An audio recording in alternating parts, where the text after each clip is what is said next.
9 महीने की uncomfortable and beautiful journey के बाद फाइनली बेबी की डिलीवरी हो गई। Congratulations to all new mommies and new daddies. घर में जब बच्चे की किलकारियां गूंजती हैं, कितना सेटिस्फेक्शन होता है। माँ का जो पेन होता है, चाहे वजाइनल डिलीवरी के थ्रू हो या सी सेक्शन के थ्रू हो, सब पेन भूल जाते हैं जब बच्चे को देखते हैं। एक नई लाइफ, एक नई जिंदगी की शुरुआत होती है और जन्म सिर्फ बच्चे का नहीं, माँ बाप का भी नया जन्म होता है। अगर आपको पहला बच्चा हो रहा है घर में, तो न्यू डैडी न्यू मॉमी आप भी बन रहे हो। ऐसे में अगर आप शहरों में रहते हो, मोस्टली न्यूक्लियर फैमिलीज होती हैं, कोई आइडिया नहीं होता, या अगर आप जॉइंट फैमिली में भी होते हो तो पुराने जमाने से कुछ ऐसे रीति रिवाज हैं जो चल रहे हैं और चलते आ रहे हैं। उनके पीछे कोई साइंस है या कोई फैक्ट है भी या नहीं, इसके बारे में कोई नहीं पूछता। बस दादी परदादी ने किया तो हम भी करेंगे। इसमें बहुत सारी गलतियां हम कर बैठते हैं। इनफैक्ट जब पहली बार मैं मां बनी तो मैंने भी बहुत सारी गलतियां की और अपनी उन गलतियों से सीखा है। सो आज की वीडियो एक्सपीरियंस रिसर्च बेस्ड होने वाली है। आज मैं आपके साथ शेयर करूंगी कि अगर आपके घर में न्यू बॉर्न बेबी हुआ है तो कौन से ऐसे मिस्टेक्स है जो आपको अवॉइड करने चाहिए। एज यू ऑल नो, मैं भी प्रेग्नेंट हूँ और मेरी भी जब डिलीवरी होगी तो मैं भी यही सारे स्टेप्स फॉलो करने वाली हूँ, जैसे मैंने मेरी फर्स्ट बेबी के टाइम फॉलो किया था। सेकंड बेबी के लिए भी मैं यही फॉलो करने वाली हूँ। एंड रिसेंटली मुझे बहुत सारे कमेंट्स आए थे कि न्यू बेबी केयर के ऊपर वीडियो बनाओ, so this is for you guys. Please इन गलतियों को मत करना। आप देख रहे हैं बी नेचुरल, मैं हूँ रिका। Let's get started. जैसे ही बच्चा पैदा होता है तो सबसे पहले घर के बड़े बुजुर्ग लोग, जो हर चीज में उनका बहुत अच्छा एक्सपीरियंस होता है, मैं उनकी सारी बातें मानती हूँ, लेकिन जब वो ये कहते हैं कि बच्चा पैदा हुआ है, उनको हनी चटा दो, गंगा जल चटा दो, पानी पिला दो, चीनी खिला दो, मीठा हो जाए, कुछ मिठाई दे दो, भाई नहीं, ये चीज आपको नहीं माननी है, कभी भी नहीं माननी। देखो, इस वीडियो को बनाने का मेरा मेन पर्पज यही है कि जो गलतियां मैंने की वो आप ना करो। जो मेरा एक्सपीरियंस रहा है, जो मेरी स्टडी रही है, रिसर्च रहा है, मैं कोई भी चीज डॉक्टर के बिना कंसल्ट किए नहीं बोलती हूँ। पीडियाट्रिशियन से मैंने ये सारी चीजें कंसल्ट कर रखी है, तभी मैं आपके साथ शेयर कर रही हूँ। इन सारी बातों के पीछे साइंस है, रिसर्च है, सालों की रिसर्च है, फैक्ट चीजें मैं आपको बता रही हूँ। हमारे बुजुर्ग लोग जो बहुत टाइम से चीजें फॉलो कर रहे थे, वो सारी चीजें सही हो ये जरूरी नहीं होता है। तो प्लीज, मैं बस अपना ओपिनियन एंड एक्सपीरियंस आपके साथ शेयर कर रही हूँ। आप प्लीज इस बात के लिए मुझे हेट ना करें कि जब चीजें सालों से हो रही हैं, मैं उनको क्यों बदलना चाह रही हूँ। बट प्लीज इस बात की गहराई को समझिए कि हम यहाँ न्यू बॉर्न बेबी की बात कर रहे हैं। बहुत डेलिकेट होते हैं यार। जब बच्चे पैदा होते हैं, उनको आप बाहर की कोई चीज ना दे। माँ का दूध ही बच्चे के लिए सर्वोत्तम होता है। दुनिया की सबसे पवित्र चीज, सबसे अच्छी चीज होती है। इसके अलावा बच्चे को किसी और खुराक की जरूरत नहीं है। सो माँ के दूध के अलावा कुछ और नहीं देना है। कुछ केसेस में जब माँ का दूध नहीं प्रोड्यूस हो पाता है तो आपको आउटसाइड फूड देना पड़ता है, जैसे कि बेबी फूड होता है। वैसे तो मार्केट में जो बेबी फूड मिलता है उनमें भी बहुत ज्यादा मिलावट होती है, लेकिन हमारे पास और कोई ऑप्शन नहीं रहता है। फिर भी मैं बोलूंगी, आप पहले कोशिश कीजिए। अगर आप माँ हैं, आपने बच्चा जन्म दिया है, तो आप दूध भी प्रोड्यूस कर सकती हैं। आप कोशिश करना ना छोड़े। मैंने भी 15-20 दिन लगभग कोशिश की थी। मेरा दूध उतना प्रोड्यूस नहीं हो रहा था, बहुत कम, 1-2 चम्मच ही निकल पाता था, बहुत मुश्किल से, बहुत पेन होता था, लेकिन कोशिश करती रही एंड फाइनली आई अचीव्ड। मेरा मिल्क प्रोडक्शन काफी अच्छा हो गया और हर माँ का होगा, आप हार ना माने। अब इस बात के लिए लोग मुझे भर भर के तानों के पत्थर मारेंगे, बट प्लीज इग्नोर। आप मानो ना मानो, but I just want to say, जो लोग कहते हैं कि बच्चों को काजल लगाओ, काजल लगाने से बच्चों की आंखें बड़ी होती हैं, रोशनी अच्छी आती है, वो देख पाते हैं। सो मैं इसको अपने से रिलेट करके मैं ये आपसे ये सवाल पूछना चाहूंगी कि मेरे घर के 2 बच्चे, एक बेबी जो असम में रहती है और असम के लोगों की आंखें थोड़ी सी छोटी होती है ना, वहीं पैदा हुई है, वहीं बड़ी हुई है, ठीक है। और एक मेरे घर की बेबी जो दिल्ली में पैदा हुई है एंड वहीं बड़ी हुई है। अब जो असम में रहती है बचपन से ही, उसकी माँ ने भी उसको बहुत काजल लगाया, बहुत, मतलब मेरी बहन अपनी बेटी को बहुत काजल लगाती थी। बट छोटे में भी और बड़े में भी उसकी आंखों का जो साइज था वो छोटा था और छोटा ही है, क्योंकि वहां के लोगों का अक्सर ऐसा ही होता है। और उसकी आंखें उसके पापा पे गई हैं, तो उनकी भी जैसी थी वैसी। तो काजल लगाने से उसकी आंखें तो बड़ी हुई नहीं। और अमारा को मैंने काजल नहीं लगाया है, कभी भी आपने नहीं देखा होगा। पूरे, वो लगभग 2 साल की होने वाली है, कभी उसको काजल नहीं लगाया और उसकी आंखें भी बड़ी हैं, मेरे पे गई हैं, बड़ी बड़ी आंखें हैं उसकी। रियल लाइफ एग्जांपल में भी अगर मैं देखूं, जो लोग जहाँ के रहने वाले हैं, वहाँ के वातावरण, पेरेंट्स के जीन्स का असर पड़ता है। वैसे ही उनके नैन नक्श होते हैं, जैसे चाइनीज लोग होते हैं या जापान के लोगों के जैसे नैन नक्श होते हैं या अमेरिकन के जैसे नैन नक्श होते हैं, वो वहाँ के वातावरण के ऊपर डिपेंड करता है, काजल के ऊपर नहीं। और जो मेरे घर की दूसरी बेबी है, मेरे भाई की लड़की, उसकी माँ ने भी उसको बहुत काजल लगाया, मेरी माँ ने भी उसको बहुत काजल भर भर के लगाया, लेकिन उसकी आंखें अच्छी हैं, बड़ी हैं,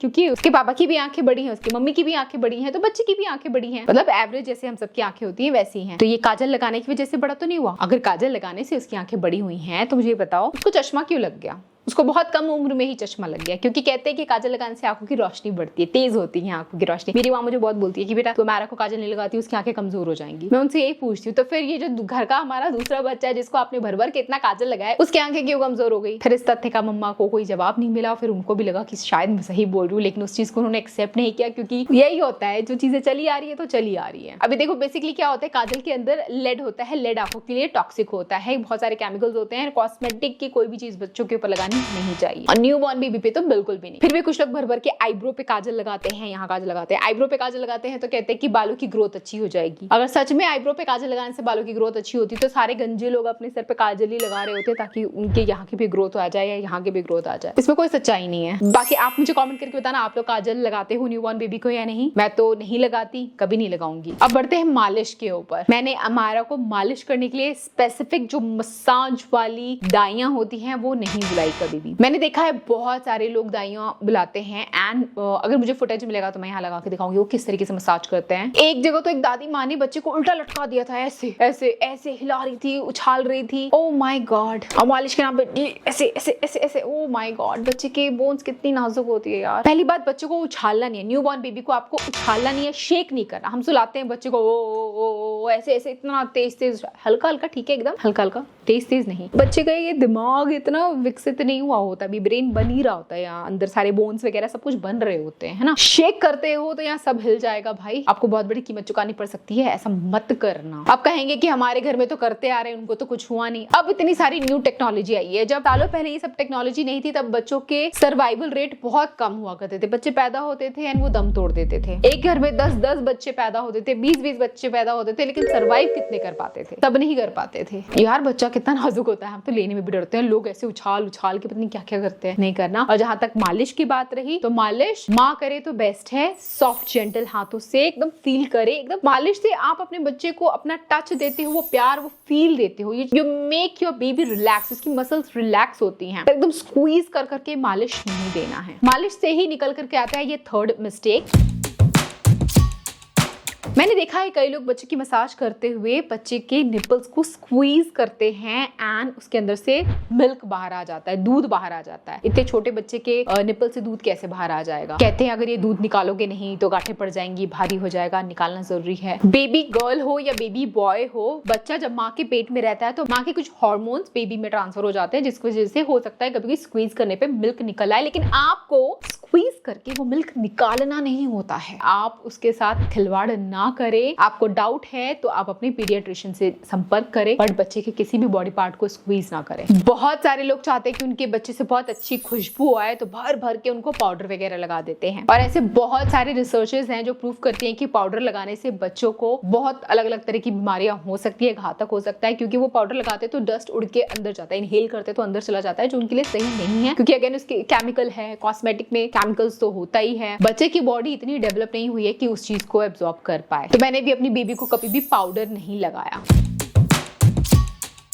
अगर आप कभी न्यूबॉर्न बेबी को देखो तो यहाँ पे गैप होगा, अगर आप टच करके हल्के हाथों से टच करके देखो तो उस गैप को भरने के लिए कहते हैं तेल लगाओ, भर भर के तेल लगाओ। तेल लगाने से गैप भरता है। रोज तेल लगाओ, सरसों का लगाओ और भर करके लगाओ, इतना लगाओ कि टपक जाए। एंड ये तो मेरी मम्मी भी करती है बहुत, जब भी हमारा को पकड़ती है पकड़ करके तेल लगा देती है। मैंने कहा तेल लगाओ ठीक है, लेकिन तेल लगा के ये मत सोचो कि तेल लगाने से हड्डियां भरती हैं। सर की हड्डी तेल लगाने से नहीं भरती है। न्यूबॉर्न बेबी के यहाँ हड्डी बनती रहती है 2 साल तक, और 2 साल लगते हैं यहाँ के गैप को भरने के लिए। तेल लगाओ या ना लगाओ कोई फर्क नहीं पड़ता। मैंने मेरी बेटी को तेल नहीं लगाया। ऑयलिंग शैम्पू से पहले थोड़ी बहुत कर दी, लेकिन वो जो ऐसे तेल लेके ऐसे यहाँ ऐसे ऐसे करते हैं वो सब मैंने नहीं किया, और अब उसका सर भर चुका है। तो बताओ फिर मेरी बेबी का सर कैसे भर गया? क्योंकि मेरे डॉक्टर ने यही बोला था कि आपको जरूरत नहीं है ऐसे लगाने के लिए, थोड़ा बहुत ऑयलिंग करना है आप कर सकते हो। सो ये भी बहुत बड़ा मिथ एंड मिस्टेक है जो एज अ न्यू पेरेंट हम कर बैठते हैं। मेरा बच्चा मोटा नहीं हो रहा, मेरे बच्चा बहुत कमजोर है, पतला है, मैं उसको क्या खिलाऊं? केला खिला दूं, फैटी फूड खिला दूं, कैसे वो वेट गेन करे? देखो बच्चा न्यूबॉर्न है तो आपको कुछ नहीं खिलाना है। 6 महीने तक सिर्फ और सिर्फ माँ का स्तनपान, माँ का दूध बच्चे की ग्रोथ के लिए सफिशिएंट है। मैंने भी मेरी बेबी को 6 महीने तक सिर्फ और सिर्फ अपना दूध पिलाया था और कुछ नहीं पिलाया। 6 महीने बाद सेमी सॉलिड फूड देना स्टार्ट किया, मतलब फूड को एकदम बॉईल करके मैश करके थोड़ा थोड़ा देना स्टार्ट किया। और अब 2 साल की हुई तो अब जाकर के वो सब कुछ खाने लगे, मतलब 2 साल से पहले इनफैक्ट वो 1 साल में ही खाने लग गई थी। सो 6 महीने तक कोई और फूड नहीं देना।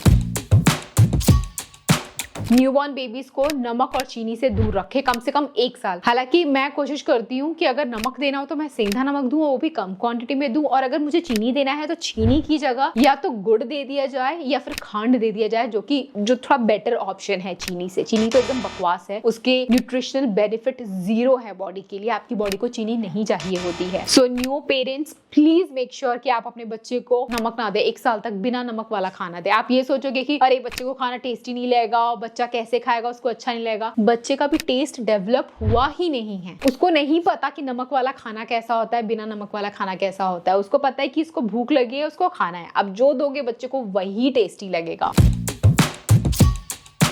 बच्चा पैदा हुआ नहीं कि हम उसको नहलाने बैठ जाते, नहीं हमारा बच्चा साफ सुथरा होना चाहिए, उसको नहलाओ अच्छे से। नहीं, बच्चे की जो अम्बिलिकल कॉर्ड होती है, जब डॉक्टर उसको कट कर देते हैं तो अभी वो थोड़ा वेट ही रहता है। तो जब तक वो सूख करके झड़ के गिर ना जाए तब तक आपको बच्चे को नहीं नहलाना होता। तो जो न्यूबॉर्न बेबी होते हैं, कम से कम वेट कीजिए हफ्ता 2 हफ्ता, आप एक बार डॉक्टर से कंसल्ट कर लीजिए, उसके बाद ही नहलाना है। घर ला करके बच्चे को नहीं नहलाना। आप फिर भी आपको लगता है कि बच्चे को थोड़ा हाइजीनिक रखना है, साफ सुथरा रखना है, तो आप हल्का स्पॉन्ज बाथ दे सकते हैं गीले कपड़े से, ऐसे उसकी बॉडी को पोंछ दे, इतना करना काफी रहेगा, बट नहलाना नहीं है अभी।